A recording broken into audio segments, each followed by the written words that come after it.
پوری دنیا کے اندر ڈپریشن کا مرض اتنی تیزی سے بڑھ گیا ہے اور اس کے علاج کے لیے اربوں نہیں خربوں روپے کی دوائیاں منگوائی جاتی ہیں اور ہر ملک اس کی لپیٹ میں ہے. چھوٹے سے بچے سے لے کر بڑے ایک ضعیف تک ہر بندہ کسی نہ کسی طرح ڈپریشن کا شکار ہے، کسی نہ کسی طرح بیماری میں مبتلا ہوتا چلا جاتا ہے. اور ڈپریشن پہلی بیماری ہے، اس کے بعد دوسری بیماریاں اس کو جنم دیتی ہیں، اور دوسری بیماریوں کو یہ ڈپریشن آواز دیتا ہے کہ اس کو چمڑو. یعنی کہ چھوٹی چھوٹی چیزیں اس کو آ کر لگنے لگتی ہیں، نیند ختم ہونے لگتی ہے، سوچ بڑھنے لگتی ہے، دوائیوں کا اضافہ بڑھنے لگتا ہے. اب ڈپریشن تو ہو گیا، وہ مریض بن گیا اور وہ دوائیاں کھانے لگا. تو وہ دوائیاں کھانے سے کیا ہوتا ہے؟ وقتی طور پہ اس کو نیند آ جائے گی یا وہ ریلیکس ہو جائے گا، مگر وہ مکمل صحت یاب نہیں ہوگا. ہم اس حل کی طرف جائیں گے کہ ایک مستقل اور مکمل حل ہونا چاہیے اس چیز سے نکلنے کے لیے، سٹریس سے نکلنے کے لیے، تکلیف سے نکلنے کے لیے، سوچ اور خیال سے نکلنے کے لیے. ہم کیا بہتر طریقے سے ایسا طریقہ اپنائیں جس کے ذریعے ہم ہر طرح کے ڈپریشن سے اپنی جان چھڑائیں. اب وہ طریقہ کچھ یہ ہے. اچھا، آپ اور میں اور ہم سب دنیا کے جتنے بھی احباب ہیں وہ سب خوشحالی چاہتے ہیں اور مثبت پہلو چاہتے ہیں اور خیر کا سودا چاہتے ہیں، خیر مانگتے ہیں ہر طریقے سے، ہر طرح سے. شر، منفی، محرومی اور بدحالی سے چھٹکارا چاہتے ہیں. اسی طرح ہی ہے نا ان چیزوں سے.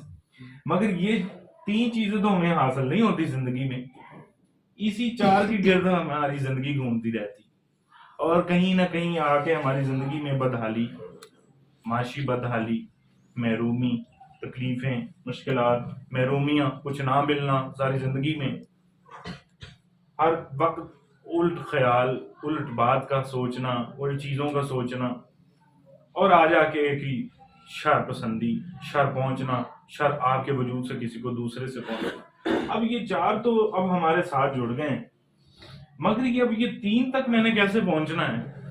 اس کو میں کیسے پہنچ سکتا ہوں کہ ان تینوں سے میں ان تینوں کو حاصل کر لوں اور ان تین سے جان چھڑاؤں؟ ظاہری بات ہے ان سے چھڑانے کے لیے کوئی طریقہ بڑا مضبوط ہونا چاہیے. اس کی وجہ یہ ہے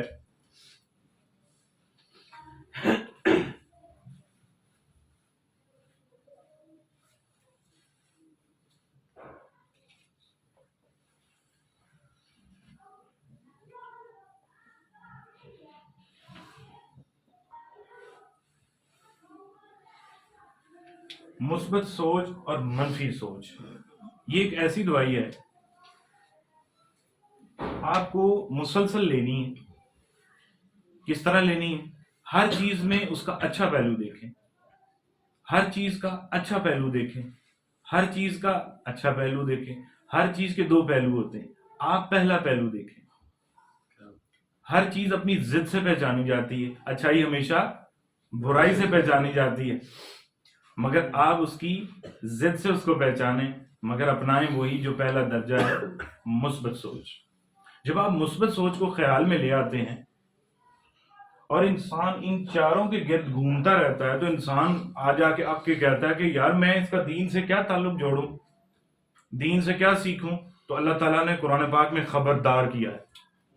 پوری دنیا میں انسان سکون کی تلاش میں ہے نا، ریلیکسیشن کے لیے دوائیاں کھاتے ہیں، بہت ساری دوائیاں کھاتے ہیں، ہائی پوٹینسی کی دوائیاں. وہ کس لیے؟ ریلیکسن کرنے کے لیے، ریلیکس کرنے کے لیے، مگر وہ ہوتے نہیں. اس کی وجہ یہ ہے کہ وقتی طور پہ دوائی کھا رہے ہوتے ہیں مگر اس کا علاج نہیں ہمیں پتہ چل رہا ہوتا ہے یا وہ چیز ختم نہیں ہو پاتی.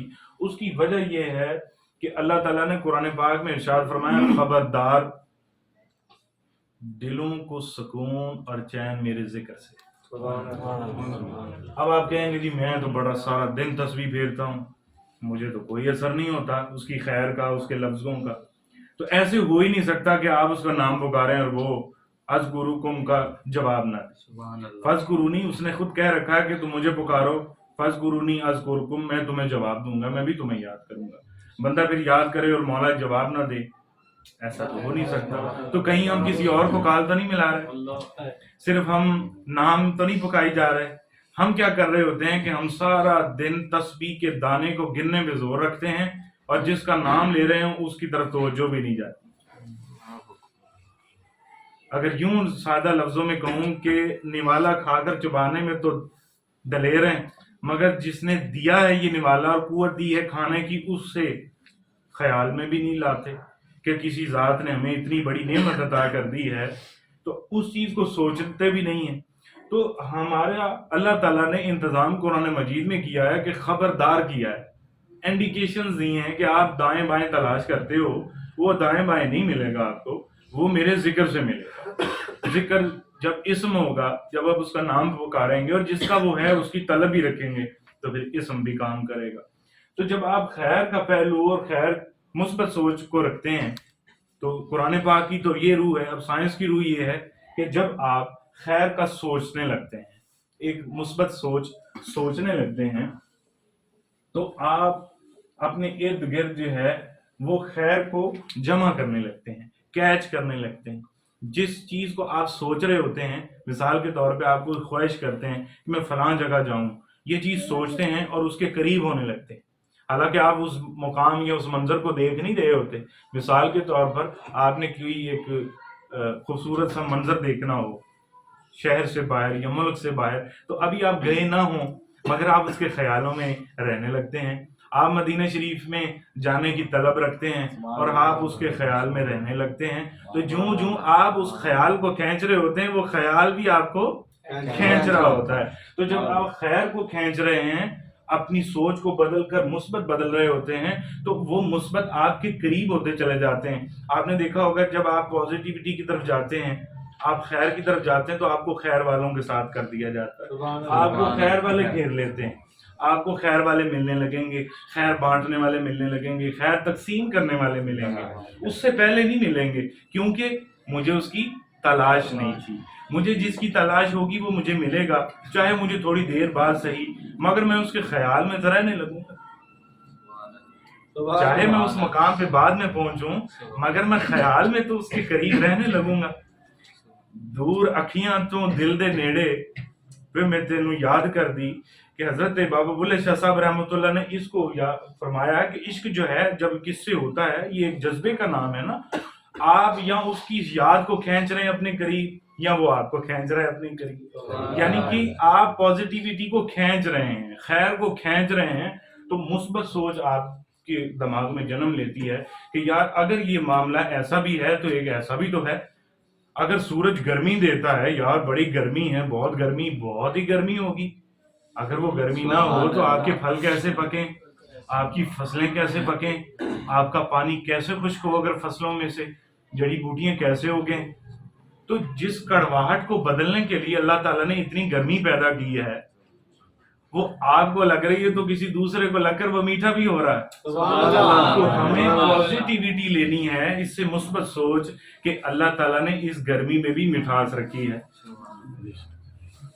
اب خیر کے پہلو کو جب میں اخذ کروں گا تو میرے گرد خود بخود خیر آنے لگے گی. ایسے لوگوں کو میرے قریب کر دیا جائے گا یا مجھے ان کی صحبت سے نواز دیا جائے گا جو مجھے عمل خیر میں لے جائیں گے، خیر کی باتوں میں لے جائیں گے، خیر کے عمل کی طرف راغب کرتے ہیں. تو اب مثبت جب آپ خیر کی طرف آ جائیں گے، مثبت سوچ ہو جائے گی ہر چیز کا اچھا پہلو تلاش کرنے کے لیے. مثال کے طور پر ایک بزرگ تھے، ان سے نقصان ہوا ان کا کوئی چھوٹا سا، تو انہوں نے کہا الحمدللہ رب العالمین، یا اللہ تیرا بڑا شکر ہے کہ میرا یہ چھوٹا سا نقصان ہوا. تو کسی نے کہا کہ یہ تو بڑی عجیب بات کہہ رہے ہیں، نقصان سے بھی شکر کر رہے ہیں. ان کا شکر کرنا بنتا ہے، وہ اس لیے کہ کہیں زیادہ نہیں ہو گیا، اس سے زیادہ بھی ہو سکتا تھا. وہ تو مالک کے کل ہے نا، چاہے تو پورا بیڑا ڈبا دے، چاہے تو سارے ڈوب جائیں اس میں سے ایک بچا لے. تو یہ تو اس کی قدرت پہ ہے نا، وہ چاہے تو جس کو جتنا نواز دے. مگر بات یہ ہے کہ انہوں نے کہا کہ مجھے اس نے بچا لیا ہے، ہو سکتا تھا اس سے زیادہ بھی نقصان میرا ہو سکتا تھا. انسانوں کے پاس کچھ بھی نہ رہے. میرے پاس بہت سارے احباب اس محفل میں بھی بیٹھے ہیں اور آتے ہیں، وہ کہتے ہیں حالات ایسے ہیں، ایسے ہیں، ایسے، یہ نہیں وہ نہیں. میں کہا آپ کے پاس کچھ بھی نہ ہو، اگر آپ کے پاس جان ہے تو یہ جہان ہے. جہان نہیں ہوگا تو پھر آپ کے پاس کچھ بھی نہیں ہوگا، تو پھر آپ وہ جان کس پہ قربان کرتے پھریں گے جس نے آپ کو یہ دی ہے. تو جب آپ کے پاس جان ہے تو جہان ہے، ایک اور جہان آباد کر سکتے ہیں آپ کے پاس کچھ بھی نہ ہو، مگر آپ کو اللہ تعالیٰ نے جو نعمتیں دی ہیں اسی کے ذریعے آپ اپنی زندگی کا آغاز کر سکتے ہیں. اور زندگی کا آغاز تو کہیں سے بھی ہو سکتا ہے. آپ کے ملک میں کہیں پہ رات ہے تو کہیں آج لوگ آغاز کر رہے ہیں صبح کا. بہت سارے لوگ ابھی سوئے ہوئے ہوں گے اور کچھ لمحے بعد آپ سو کر اٹھیں گے اور صبح کا آغاز کریں گے. اس اندھیرے کو وہ روشنی میں بدلنا جانتا ہے، مگر ان کے لیے جن کو اس مثبت خیالی میں جینا آتا ہے، اللہ تعالیٰ کی مہربانیوں میں جینا آتا ہے. ہم اپنی ان چاروں چیزوں کے گرد گھومتے کیوں ہیں؟ اس کی بہت بڑی وجہ یہ ہے کہ ہم اللہ تعالیٰ سے ناخوش ہوتے ہیں، اس کی عطا پہ ناخوش ہوتے ہیں. وہ کیا ہوتی ہے؟ وہ خود آ کر تو نہیں کہتا، مگر وہ چیزیں ہمیں محرومی، کیونکہ اس نے خبردار کیا تھا. میں سکون کسی اور چیز میں ڈھونڈنے لگا، ادھر سے مجھے محرومیوں نے گھیرنا شروع کر دیا کیونکہ میں سکون کسی اور چیز میں تلاش کر رہا ہوں. پھر مجھے بدحالی، محرومی، منفی اور شر پسندی، شر پہنچتا رہا مجھے، کیونکہ میں نے اللہ تعالیٰ کی رضا پہ خود کو راضی نہیں کیا. اس کی عطا پہ میں خوش نہیں ہوا، بلکہ اس کی عطا پہ میں ناخوش ہوا، وہی میری غمیوں کا باعث بن گیا. تو ایک بندہ ہو اور مالک کے دیے ہوئے پہ ناخوش ہو، ایک بادشاہ کا ایک ملازم ہو اور اس کی اجرت لگی ہوئی ہو، مالک کے ذمہ ہو، جو چاہے وہ دے، اور اگر مالک اس کو دے دے، بادشاہ وزیر کو دے دے، ملازم کو دے دے، وہ کہہ جی میں تو نہیں لینا، تو اس کے ساتھ کیا ہوگا؟ وہ آپ بہتر سمجھتے ہیں کہ اس کے ساتھ کیا ہوگا، کہ اس کی جو دی ہوئی چیز ہے اس کی نعمت بھی ختم ہو جائے گی، برکت بھی ختم ہو جائے گی، وہ صرف صورت رہ جائے گی، سیرت اس کی ختم ہو جائے گی.